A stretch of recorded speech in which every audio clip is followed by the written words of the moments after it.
don Eduardo Quiroz. ¿Dónde queda la ética? Pues si tú pagas por la entrevista, entonces tú puedes exigir la pregunta. Claro. Absolutamente. Muy buenos días, placer de estar con ustedes. Bienvenido como siempre, ¿no? Pero lo triste, fíjense, yo acabo de contar una anécdota de mi época, cuando en mi otra vida, con Arias Calderón, allá por la década de los 80. Lo triste es que estamos en el 2023 y eso sigue ocurriendo. Gente que cobra por entrevista.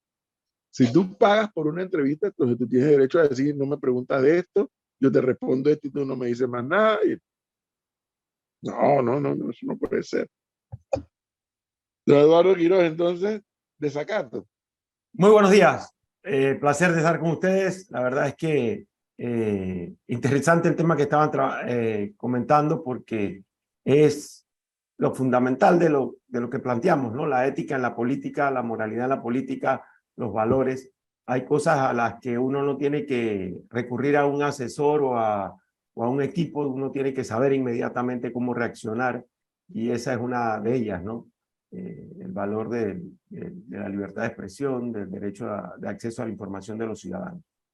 Sí, efectivamente, el tema que planteas es eso, ¿no? Es derecho de acceso a la información por parte de los ciudadanos. El recorrido que hemos llevado adelante no es de ahora, y eso quiero dejarlo claro. Nosotros estamos requiriendo este acta desde enero de este año, un acta que debe ser pública, porque las sesiones de la Asamblea y de sus comisiones deben ser públicas. Entonces, con lo que nos encontramos es con una barrera por parte de los funcionarios, de los diputados, de entregar esa información que es y debe ser de acceso público. Para mí el fallo de la Corte es un fallo histórico, porque sienta un precedente que obliga a los secretarios de las comisiones a tener que dar una respuesta y a tener que entregar la información a los ciudadanos. Esa explicación creo que es importante, Eduardo, porque hay quienes, o sea, como hay panameños de todo tipo, ¿no? Los escépticos, los incrédulos, lo que dice, oye, qué importante esto va a ocurrir. Dice, pero esto, ¿ahora para qué? ¿Cuál es la trascendencia? ¿Qué es lo histórico de este fallo? ¿Por qué? Lo histórico y lo trascendente de esto es, primero, las actas de las comisiones, tanto del Pleno y de las comisiones de la Asamblea, deben ser públicas. Esto es algo que no debiera estar en discusión. Sin embargo, no lo son. En la respuesta que le da la diputada Zenobia Vargas a la Corte, cuando la Corte le exige su informe de conducta, la diputada responde, es que esa acta está en la página web y él debe ir a buscarla a la página web. Cierto es que yo estaba pidiendo un acta autenticada, por lo tanto no podía encontrar en la página web, pero bueno, digamos que era no, lo que sí es cierto es que la diputada no sabe lo que es un documento autenticado. Sí, sí. Ya esa es una primera conclusión, pero te manda a la página web. Y Transparencia Internacional, la Fundación Libertad Ciudadana, publicó un tuit el día que yo anuncié la decisión de la Corte, y en ese tuit demuestra que hasta el 21 de junio a la 1 de la tarde no había publicada ningún acta en la página web de la Comisión de Presupuesto entre el 1 de julio del 2022 y el 21 de junio del 2023. O sea, no se había subido ningún acta. Al parecer, en esa tarde empiezan a subir las actas después que se hace pública la decisión de la Corte, empiezan a subir las actas. Entonces, en la respuesta que nos da en el día de ayer, nos dice, bueno, vaya y busque en la página web el acta que no estaba en la página web de la Asamblea hasta el 21 de junio, por lo menos a la 1 de la tarde. Entonces, es todo lo que no debe ser. O sea, si un ciudadano requiere información del comportamiento de un servidor público, léase el director de la Autoridad de Descentralización o léase la Comisión de Presupuesto de la Asamblea, debe ser absolutamente fácil para ese ciudadano tener acceso a esa información. No estamos pidiendo la información de la empresa de la diputada Vargas, no estamos pidiendo la información del negocio de Vinicio Robinson. Está pidiendo información de acceso público primero, información que debe ser fácil de acceder por parte de los ciudadanos para poder supervisar, vigilar, fiscalizar el desempeño de la gestión pública. Entonces, el fallo de la Corte sienta un precedente de ahora en adelante un secretario de comisión ante un requerimiento de un ciudadano podrá treparse por las paredes, pero va a tener que contestar, va a tener que contestar. Después vendrá la discusión de si esa respuesta es la respuesta que el ciudadano está buscando o no, pero va a tener que contestar. Y en esto de las actas, en mi planteamiento a la Corte, y que la Corte acoge, es el secretario de la comisión tiene esas funciones, la custodia de las actas, porque es que es así, esa es la razón de ser de un secretario, de una comisión, de una organización, de una junta directiva. La otra figura, Eduardo, sería, porque ella buscó uno de los argumentos que yo le escuché ayer, que usted fue a la asamblea, es que tenía que pedirlo a través de la Secretaría General de la Asamblea, que usualmente es así. Las peticiones de los otros dos órganos se tramitan a través de la Secretaría General, ¿cierto? Pero entonces la pregunta es, ¿los respectivos secretarios de las respectivas comisiones depositan en la Secretaría General las actas de las comisiones? La respuesta es, con seguridad, no. No, la secretaría las pide a las comisiones, porque ¿quién hace el rol de secretario de la comisión? El que es secretario de la comisión. Pero digamos que al final así fuese. Entonces, si usted tiene un requerimiento de un ciudadano, ¿qué dice la ley de transparencia? La ley de transparencia dice, el servidor público que reciba el requerimiento, y aquí un paréntesis, porque todo esto está sustentado, y ahí es donde la Corte me concede el derecho. Todo esto está sustentado sobre el derecho de petición, consulta y queja que tenemos los ciudadanos, que está en el artículo 41 de la Constitución. Entonces, ante ese derecho, el ciudadano puede presentar una petición, una consulta o una queja ante un servidor público y tiene el servidor público la obligación de contestarle en un término máximo de 30 días. Entonces, ante eso, pues entonces lo que tenía que haber hecho la señora diputada es pedir el acta autenticada y entregármela. O sea, si ella considera que no es ella quien autentica, sino que debe ser el secretario general de la asamblea, pues entonces tramite usted la autenticación, porque lo que le está pidiendo el ciudadano es un acta autenticada que no va a encontrar en la página web. Ahora, más allá del precedente del fallo de la Corte, ¿qué es lo que buscaba Eduardo Quiroz con esta petición? Esa es la parte de la entrevista, ¿cómo se llama? Donde usted dice que no puede ser pagada, ¿no? Ahí es donde ya llegamos a las preguntas. Interesante. Mire, sí, efectivamente. Ya el diputado Juan Diego Vázquez había denunciado que que él no estaba de acuerdo en la forma en que se había dado la elección de la junta directiva de la Comisión de Presupuesto. Y de hecho, si ahora que he tenido la oportunidad de tener acceso al acta en estas últimas horas, y uno lee el acta, se da cuenta que allí no hubo una elección. Allí hubo una especie de ratificación de una elección que al parecer no tiene acta. ¿Por qué? Porque mi solicitud es muy clara. Mi solicitud es, no, yo no estoy pidiendo el acta de un día, yo estoy pidiendo el acta del día en que se eligió al presidente de la Comisión de Presupuesto, no una fecha específica. Entonces, si usted cae en cuenta de esa solicitud, se percatará que en el acta que la Asamblea entrega, no pareciese que fue el día de la elección, sino un día de una instalación de la comisión. Entonces, bueno, de la junta directiva de la comisión. Entonces, bueno, es parte de lo que estamos empezando a evaluar, porque yo tengo serias dudas de la legalidad de la elección de Vinicio Robinson como presidente de la Comisión de Presupuesto. Si así fuera, perdón, Flor, si así fuera, ¿qué consecuencia traería eso? Mire, si así fuera, evidentemente consecuencias muy graves, porque se podría recurrir ante la Corte Suprema de Justicia sobre la legalidad de la actuación de la comisión y la Corte podría pronunciarse. Todo esto es, pues, hipotético, pero podría pronunciarse declarando nula la elección del presidente de la Comisión de Presupuesto y por allí, entonces, habría que empezar a hilar. pero estamos ante una situación, yo diría por lo menos muy delicada, ¿no? Y por otro lado, que sienta nuevamente un precedente, que es lo que está en el centro de todo esto, de toda esta acción. Porque habrá muchas personas que dirán, bueno, ¿por qué esto en este momento? No, es que es en este momento porque hace más de 6 meses estamos peleando por tratar de obtener esa información. Y es que tiene que haber transparencia y claridad en el comportamiento de las comisiones.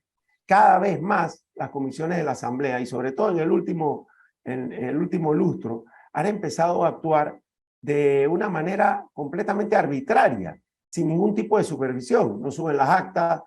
La propia comisión de presupuesto decide antes de iniciar la reunión si la sesión va a ser a pública o a puertas cerradas. ¿Cuál puertas cerradas? ¿Cómo se toma esa decisión? ¿Cuál es el fundamento legal para hacer que una decisión de comisión sea a puerta cerrada? ¿Por qué no existe una agenda previamente, a la que incluso no tienen acceso ni siquiera los diputados miembros de la comisión? Me comentaba ayer en la tarde el diputado Juan Diego Vázquez que a él, miembro de la comisión, no le envían las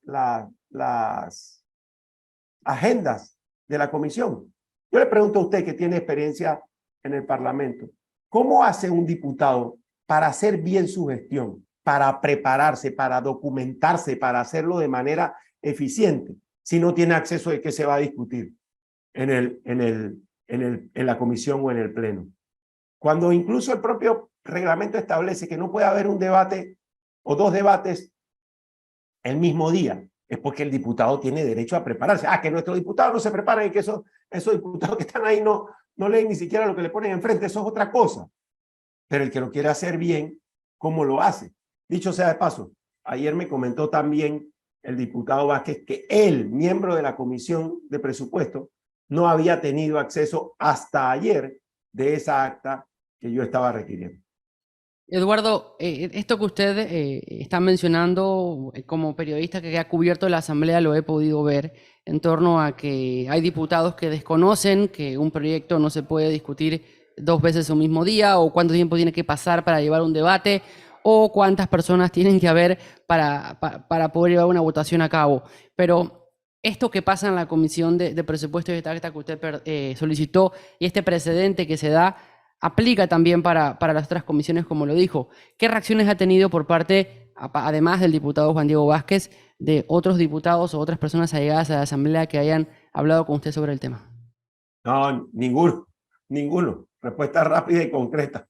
Ninguno. Más bien reconozco y agradezco el interés del diputado Vázquez, que por ser miembro de la comisión, ayer me acompañó en ese proceso de requerir esa información, pero por el parte del resto de la Asamblea, ninguno. Pero, don Eduardo, yo hablo ahora políticamente. Por el desayuno podemos saber cómo puede ser la cena o el almuerzo, ¿no? Esto Sí. es esto que está pasando hoy, que no tiene que ver con un tema electorero, está acercando a Eduardo Quiroz a una coalición electoral con Vamos, con el señor Lombana. Bueno, Gonzalo, habría que decir que una cosa no tiene que ver con la otra, y eso está claramente demostrado en que este es un requerimiento que yo vengo exigiendo desde hace más de 6 meses.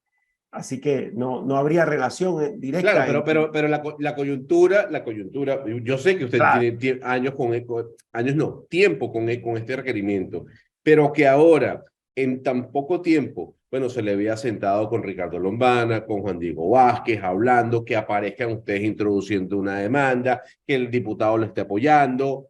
Uno pudiese decir, bueno, camina como pato y vuela como pato, ¿no? La cosa va hacia allá. Creo que hay un alto compromiso por parte de todos los sectores independientes de construir un bloque independiente, es lo que el país está pidiendo, es lo que se ha, digamos, iniciado a caminar a partir de ese encuentro que fue público y de conversaciones previas que produjeron la posibilidad de ese encuentro y de un trabajo que no es fácil porque no hay visiones similares entre todos, es un proceso que hay que construir, no hay nada definido.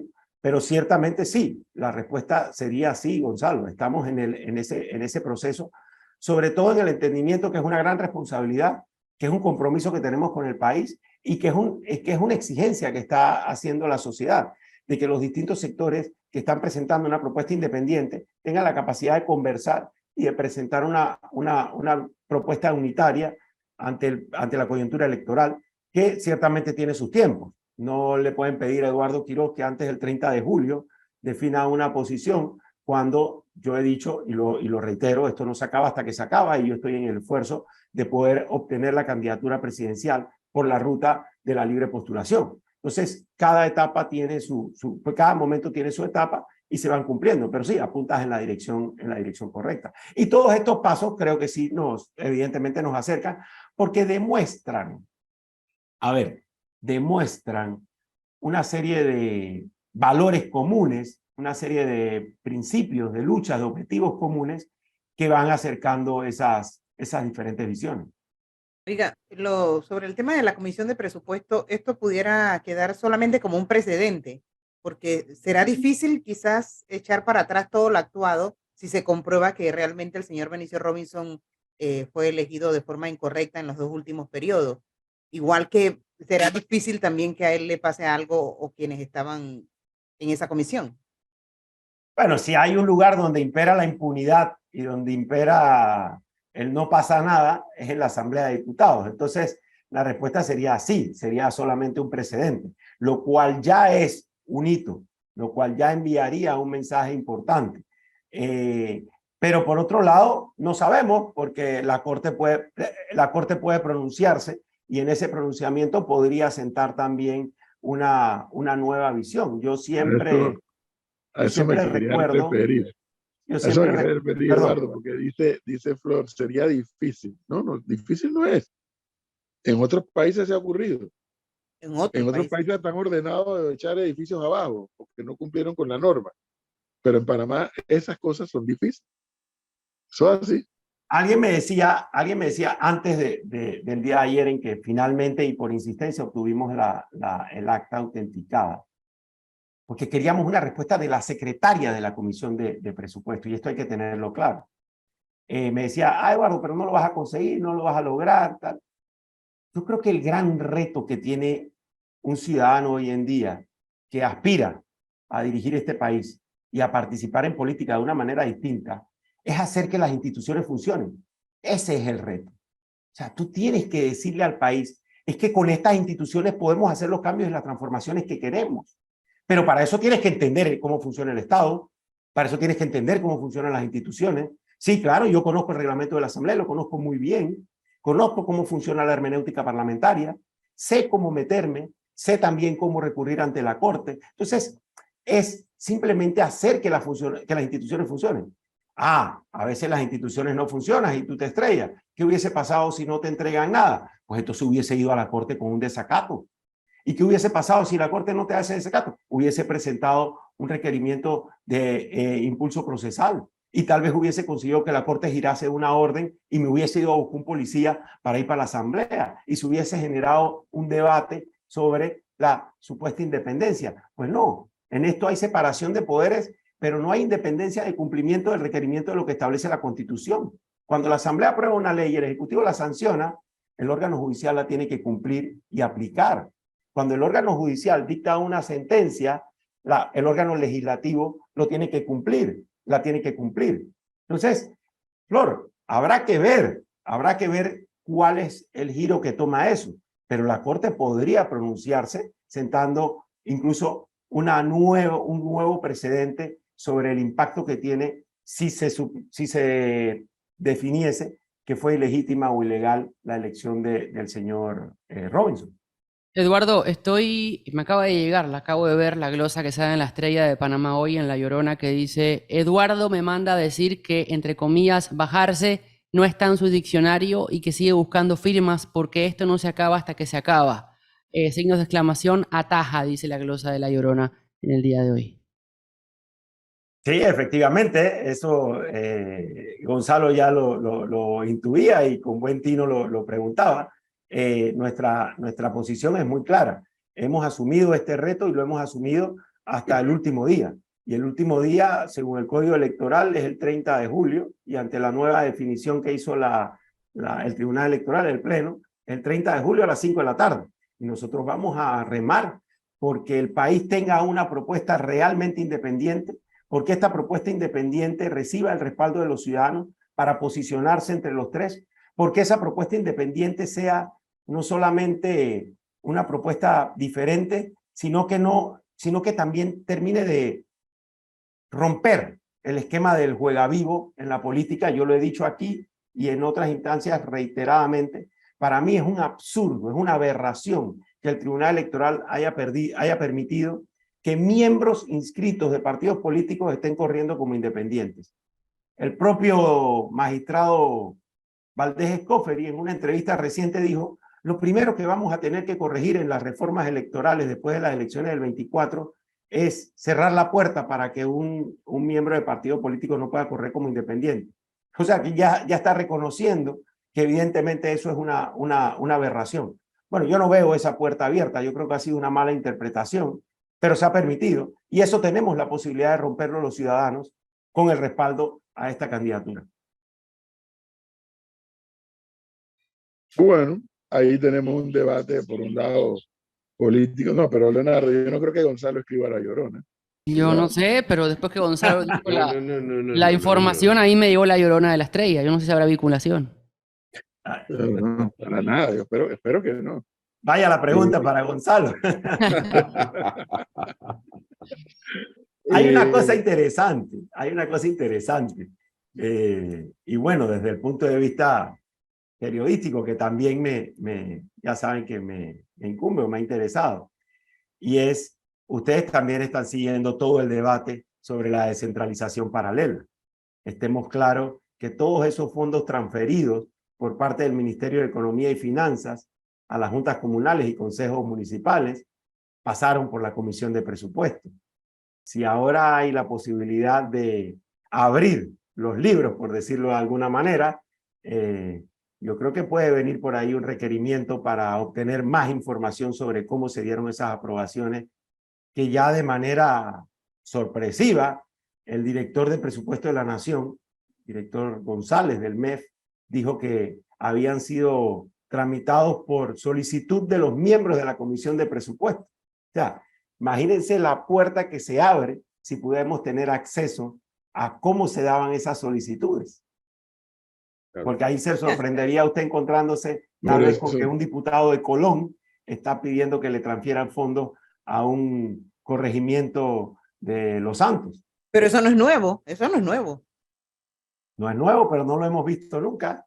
No hemos visto cómo es el entramado. Cómo es el entramado, pero ya sabemos que eso ha ocurrido desde hace rato. Oiga, y antes de que se vaya, ¿cómo va el tema de las firmas?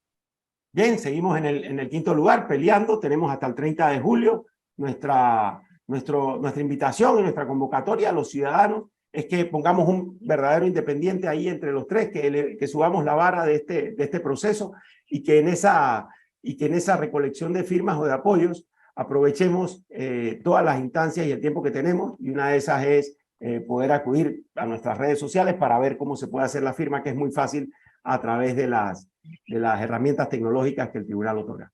¿Todavía tiene tiempo? Por supuesto que sí, y esto no se acaba hasta que se acaba. Exacto. 40 días le quedan. O sea, 40 días. En 40 días se puede, imagínense, en 40 días se puede hacer de todo. Imagínense lo que sucedió en una cuaresma. Por eso. Por eso, en 40 días puede pasar de todo. Pero lo cierto que lo interesante es, bueno, aquí con Eduardo Quiroz hemos visto dos temas: el tema político electoral y la ruta de la libre postulación y las firmas y demás.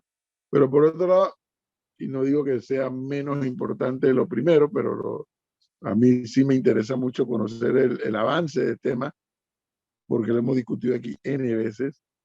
El Estado panameño es un estado de instituciones débiles. Y esta acción que hizo Eduardo Quiroz y este fallo de la Corte y esto que está generando ahora la reacción del fallo de la Corte apunta en dirección a la institucionalidad del Estado. Tú no puedes ser diputado, no puedes ser ministro, no puedes ser juez y no entender que hay una cosa que se llama la ley que tú tienes que cumplir. Eso es la institucionalidad. O sea, las comisiones, mire, se llaman comisiones permanentes de trabajo. Tienen una razón de ser es el primer debate de toda ley en las comisiones permanentes. O sea, las implicaciones que tienen las comisiones de trabajo son muy importantes para efectos del cuerpo de ley del Estado. Entonces no puede ser que los diputados no sepan eso. ¿Por qué? Porque creen que ser diputado nada más es ir, ganar la primaria y buscar votos y ya gané, pues listo, me voy a ganar $7,000 mensuales y listo. No, hay una responsabilidad. Y es lo que el fallo de la Corte ahora dice, oiga, cumpla, esto que pide este ciudadano, usted lo tiene que cumplir, ¿qué le parece? Y la señora ha salido a decir que no, que ese no es el problema con ella. Y luego de eso, las consecuencias. ¿Cómo eligieron al señor presidente? Hubo elección de la Comisión de Presupuesto. Era dable que lo reeligieran para un cuarto periodo, porque esa es la otra discusión. ¿Cómo se tramitaron los tratados de partido y demás allí? ¿Qué dicen las actas? Le apuesto, lo que Eduardo Quiroz sospecha, yo también lo sospecho. Vaya usted y busque esas actas. No existen. Vaya y busque. Porque creen que no tienen por qué respetar o cumplir con las leyes que ellos mismos aprueban. Pero en fin. Para mí queda claro que cuando usted hace una solicitud de algo y eso se tramitó de manera correcta y legal, usted lo entrega rápidamente. O sea, la no entrega para mí fue ya una señal clara de que ahí había algo raro. Y después actuar en el proceso de habeas data para no entregarlo, todavía para mí fue más evidente que allí había algo. O sea, nos lo estaban casi que cantando. Entonces ahora yo me pregunto, veamos cómo fue el proceso y si se ha dado adecuadamente en todo lo que respecta a la descentralización. O sea, ese es un tema para tejer largo. Es correcto. Bueno, 8 minutos, ¿no, Eduardo Quiroz? Muchas gracias por habernos atendido. No, gracias a ustedes, un placer siempre.